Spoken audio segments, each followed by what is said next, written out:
Welcome to our podcast. I'm Jordan Smale. These are Eric Swank and Chase Decker.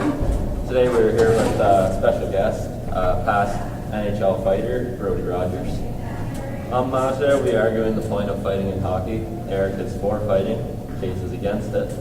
But being a past fighter in the NHL, what's it like the injuries whenever you're done? Well, you get a little messed up in the head after you retire, like myself.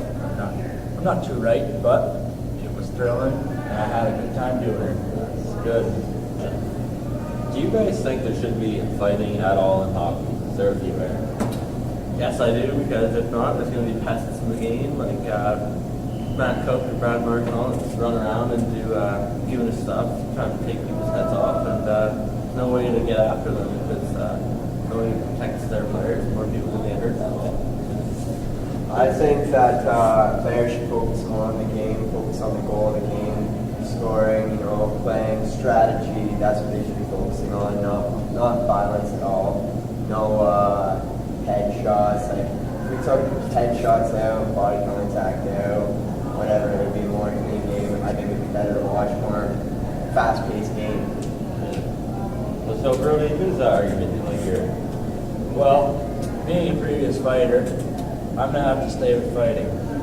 As the intensity builds up in the game, things just, puts on a show for the crowd and you just enjoy doing it. Yeah.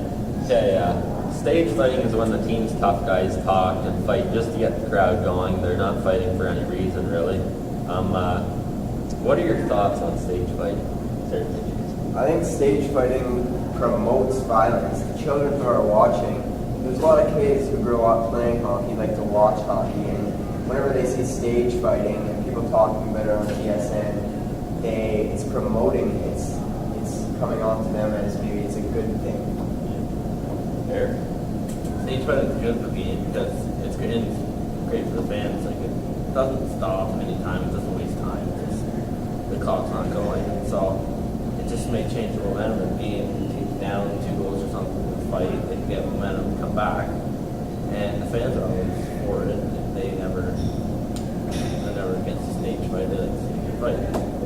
Mr. Rogers, your thoughts? Well, I agree with Eric there completely. It's good. It's good for the crowd. It's good for the team. Good confidence booster. You can come back from it. If fighting is taken out, do you guys believe it will affect the fan base of some organizations? Eric? I think, yeah, it will, because teams like Toronto have a bunch of tough guys. Fans like to see their players fight, and I think most players will be angry that people take out fighting because it's a big part of the game, and that's one of everybody's favorite part of the game. So if they take it out, they will lose lots of money. I think it would have a positive effect on the organization because if you take out all these guys who are supposed to be the goons and the fighters and the tough guys, you would replace them with a bunch more guys who would have a lot more skill, potential speed. You might see a lot more guys like Sidney Crosby and Alexander Ovechkin coming up through the NHL. You wouldn't be worried about these tough guys. Tough guys aren't going to make you win. They're not going to help you in any way. Sure, they might give you a bit of momentum, but yet again, there's such violence in hockey that we don't need. And one more statement here. Hockey is the only sport that tolerates fighting, so if you take it out, that makes it like every other sport, and doesn't stand out compared to the other sports.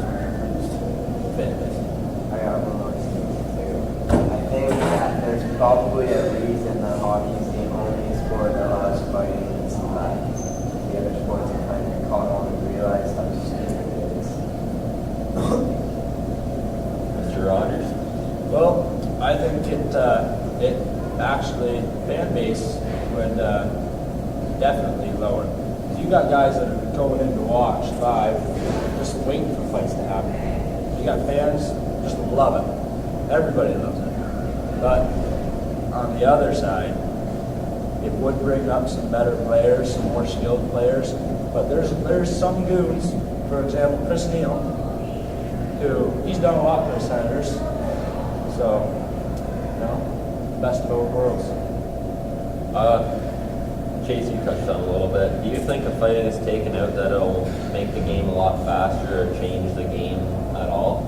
Yeah, I think it would definitely speed up the pace of the game. I think that if they were to take it out, they could extend the length of the periods, and you would have more guys to rotate with, because your tough guys, they're not going to be on the ice for any length of time. They're going on to do their job, fight, hurt somebody, whatever, and then they're off the ice. You could open up more spots for the faster guys, the skilled guys, and you would have a fast-paced game all game. Like every single hit would be fast, quick. The game would be, well, it could be a game of skill. That's all. Eric? Well, fighting wouldn't change the pace at all because it stops the play completely. Yes, the players are slower, but the main thing that slows down the game is hitting, and you take that out, then the game will be faster. People would have their heads up or down all the time. If they're up all the time, then it's going to be slower. Mr. Rogers? Well, I don't know if it changed the pace of the game or not, because there's really two ways you can look at it.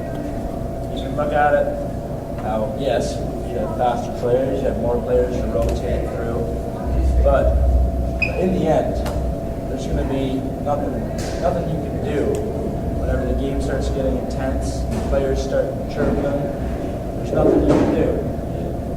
So, And like add on that, there is something you can do. If you're a skilled enough hockey player to be playing in the NHL, you should be able to do something to outplay the other team.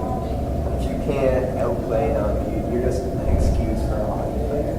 Another point too, though, skilled players drop the level as well. Video Cavalier and Chrome they do get beat up. They like to drop the level as well. Main high, can you please report to the office? If fighting is out, will there be more rats like Matt Cook? Okay, if fighting is out, will there be more rats like Matt Cook that play dirty but will not fight? Well, players will go out there and they won't be able to fight, so the only way to do something will be a big hit. And bigger hits usually cause head contact, and that's a big problem in the game today. So, and you see more head contact hits that die, and there's no way to defend them because they can't fight them. So, I'll add on to that too by you just have players and they'll just start running at each other. There'll be a lot more head contact, which Eric said, and that's what they're trying to eliminate right now. So I think they just cause a lot more of it. I'd like to reflect on that. I think that NHL players have the capability to learn how to hit correctly and how to take a hit correctly. There shouldn't be this head contact. They're grown men. They should be mature enough to know what the consequences are and what can happen to the other player if they turn around and start acting like an idiot. I think that before they should be able to play, they should know how to hit properly and how to take a hit properly. This would avoid the whole problem and body contact would still be allowed. As for the violence, I think that sure you still have your dirty players, but the guys who have always been clean, they're not just going to all of a sudden turn dirty. I mean, you suspend those dirty players, start giving them something like for their actions, like a fine or something. a fine or say just suspension, or keep adding to the suspension and eventually kick them out if you'd like. But I think that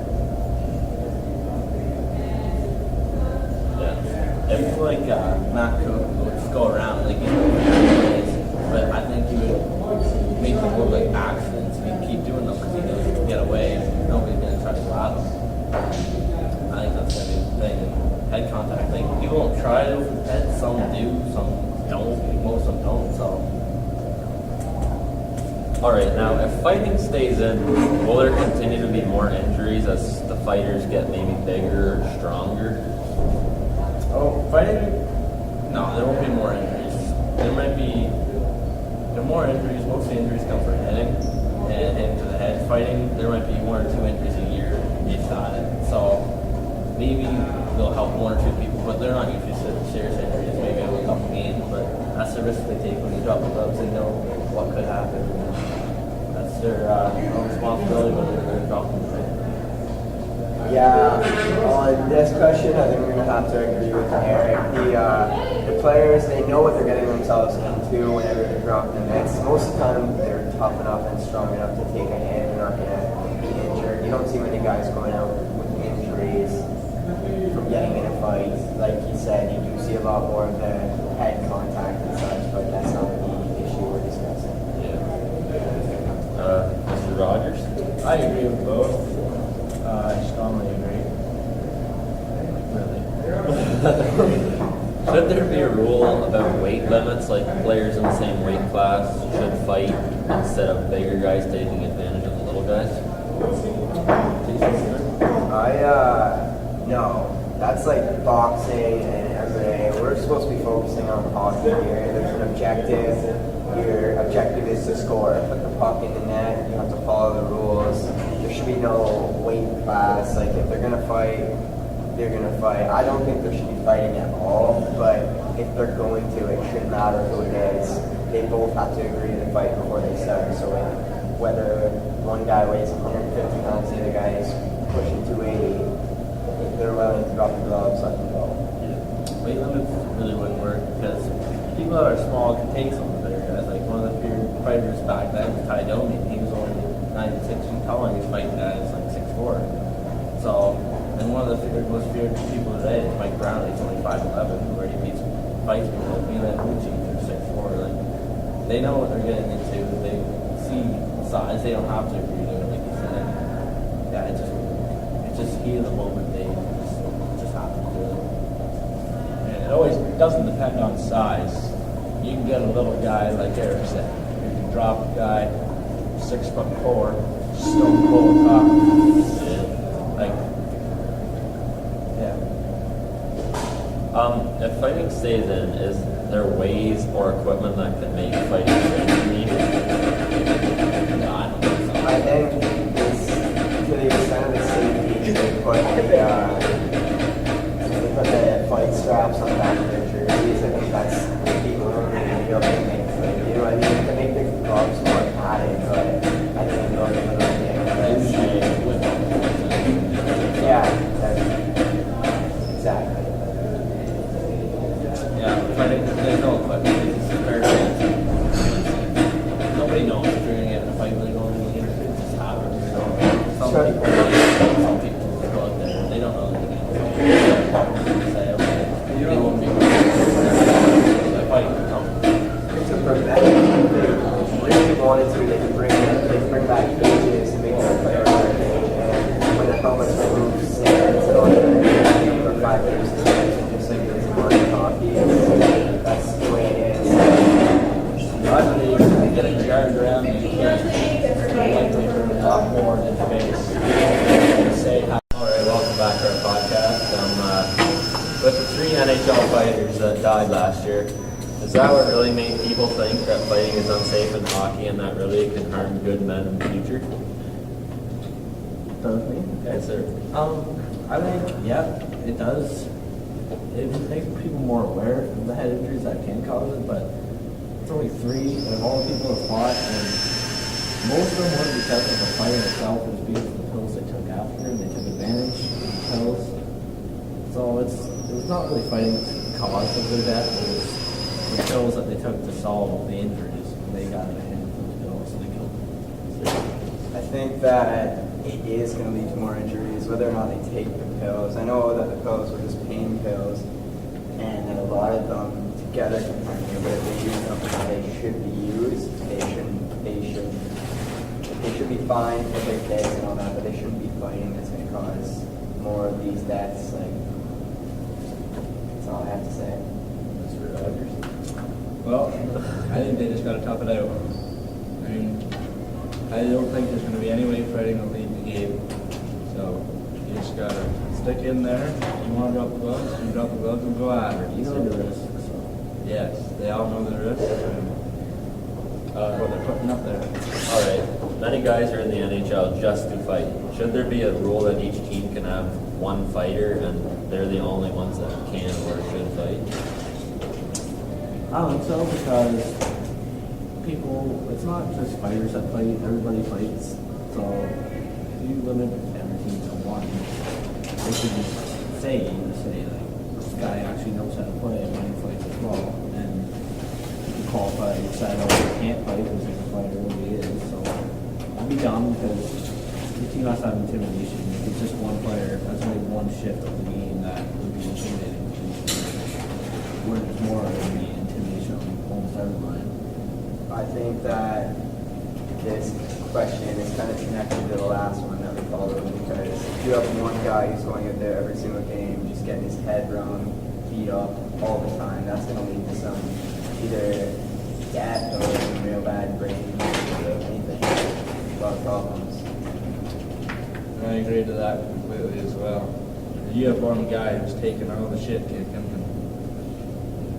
Have his brain mash. he's not gonna turn out the greatest.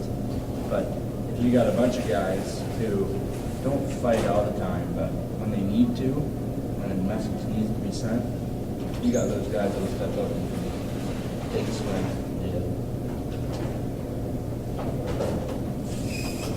Well, I think that concludes our podcast, and we're Yeah. glad you came out there, Mr. Rogers. Yeah, thank you, Mr. Rogers.